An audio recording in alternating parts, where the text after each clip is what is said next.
नमस्कार। नमस्कार सर।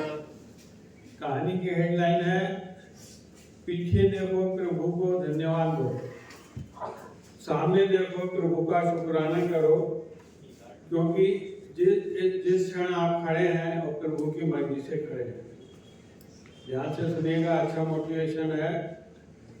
हम सबके मन में ख्याल आता है मैं नहीं होता तो क्या होता, मैं नहीं होता न जाने क्या हो जाता।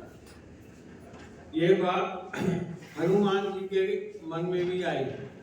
वो जब लंका से वापस आए और श्री राम के यहाँ गए और उन्होंने कहा कि प्रभु आपने तो मेरी आंखें खोल दी, मैं इस शंका में था कि मैं नहीं होता तो क्या होता।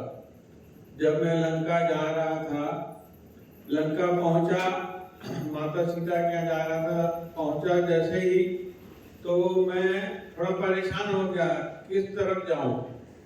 तो वहां मेरे को एक संत से मुलाकात हुई। मैं तो सोच रहा था संत सिर्फ भारत में पाए जाते हैं, मगर वो संत मुझे लंका में भी मिले। तो मुझे समझ में आया कि संत कहीं भी मिल सकते हैं और वो थे संत विभीषण। उन्होंने मुझे रास्ता दिखाया अशोक वाटिका का, वो बताया।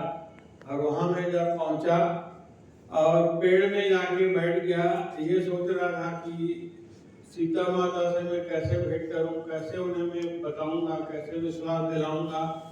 तब देखा कि रावण तलवार लेके एकदम गुस्से से आ रहा है और मेरे को लगा कि ये सीधा लगता है कि सीता माँ का वध कर देगा। और मैं भी क्रोधित हो गया, उठा, मैं बोला इसकी तलवार छीन के इसी का वध कर देता हूँ। तभी देखा कि रावण की पत्नी मंदोदरी आई और रावण का हाथ पकड़ ली, बोली आप ऐसा नहीं कर सकते।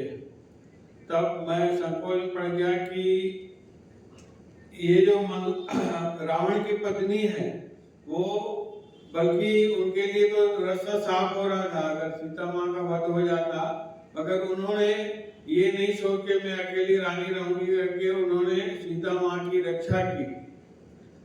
तब मेरे को समझ में आया कि मैं तो यही सोच रहा था कि मैं नहीं होता क्या होता। मेरे होते हुए भी आपने रावण की पत्नी से सीता माँ की रक्षा करवाई। तभी थोड़ी देर में एक टिड्डा संत की भविष्यवाणी हुई कि बंदर आएगा, लंका में बंदर आ गया है और पूरी लंका जलाएगा। तब मैं सोच रहा था कि ये संत को कैसे मालूम पड़ गया कि बंदर लंका में आ गया है। तभी रावण के सैनिक आए और मुझे देखा और मुझे पकड़ गए, बंदी बनाकर ले गए सभा में। तब मैं सोच रहा था अब तो मैं बहुत कर चुका हूँ, अब देखता हूँ प्रभु क्या करते हैं। और मेरे को रस्सी से बांध दिया और सभा में ले गए और मैं बनता गया। वहाँ जब पहुंचा तो मुझे मारने लगे, मैंने अपना बचाव भी नहीं किया। मैं सोचा प्रभु के ऊपर छोड़ देता हूँ, वो क्या करते हैं। तब जब मुझे मार रहे थे वहाँ विभीषण उठे और उन्होंने कहा कि दूसरे को दूत को मारना अनीति है। तब मुझे समझ में आया प्रभु जब सीता माँ की रक्षा करनी थी तो आपने मंदोदरी को भेज दिया, अब जब मेरी रक्षा करनी है तो रावण के भाई को भेज दिया। तभी रावण उठा और उन्होंने कहा कि हनुमान की पूंछ को बांध दो, कपड़े से तेल घी डाल दो, आग लगा दो।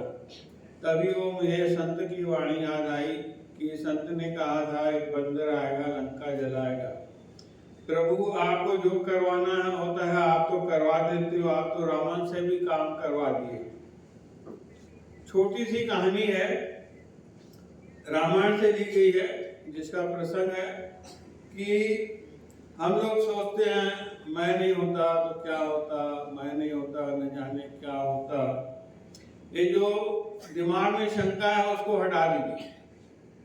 प्रभु को जो कराना रहता है वो करवाते रहते हैं, जिसको देना रहता दे देते हैं, क्योंकि उनका जो प्लान है सर्वश्रेष्ठ है।